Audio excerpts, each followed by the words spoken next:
আমরা আশা করব যে সেনাবাহিনী তাদের এই অবস্থান পুনর্মূল্যায়ন করবে এবং তাদের এই হামলার জন্য, তাদের এই ঘটনার জন্য এবং দুঃখ প্রকাশ করবে এবং ভবিষ্যতে এই ধরনের ঘটনা ঘটবে না সেই নিশ্চয়তা বাংলাদেশের জনগণকে দিবে, বাংলাদেশের রাজনৈতিক দলগুলোকে দিবে।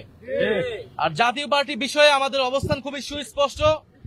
জাতীয় পার্টি শুধু এই গত 16 বছর ধরে দালালি করে নাই। 90-এর পরাজিত শক্তি তারা। 90-এর গণ অভ্যুত্থানে বাংলাদেশের ছাত্র জনতা রক্ত দিয়ে এরশাদের পতন ঘটিয়েছিল, কিন্তু সেই সময় রাজনৈতিক দলগুলো আপোষ করেছিল, ফলে ত্রিদলীয় জোটের রূপরেখা ব্যর্থ হয়েছিল এবং এরশাদকে আবার পুনর্বাসনের জায়গা করে দিয়ে যেই ভুল রাজনৈতিক দলগুলো করেছিল, বাংলাদেশের জনগণের সাথে যেই বেইমানি তারা করেছিল, 24-এর গণ অভ্যুত্থানের পরে আমরা সেই সুযোগ দিব না।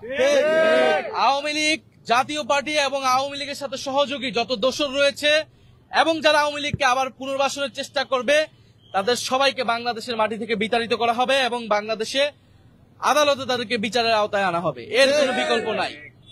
ফলে আমরা আশা করব দেশ যাতে অস্থিতিশীলতার জায়গায় না যায়, আমরা সবাই ঐক্যবদ্ধ থাকবো। বাংলাদেশের সংস্কারও হবে, নির্বাচন হবে, নতুন সংবিধান হবে।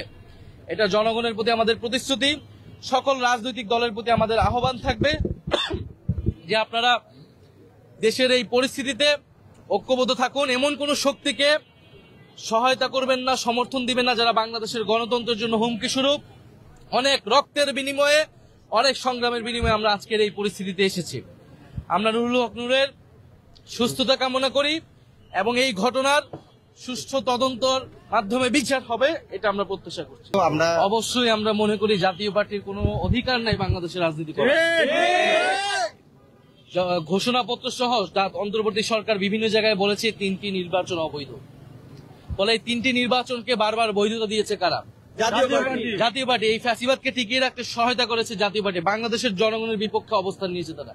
ফলে কোন বিবেচনায় তারা আর এই বাংলাদেশের রাজনীতি করবে?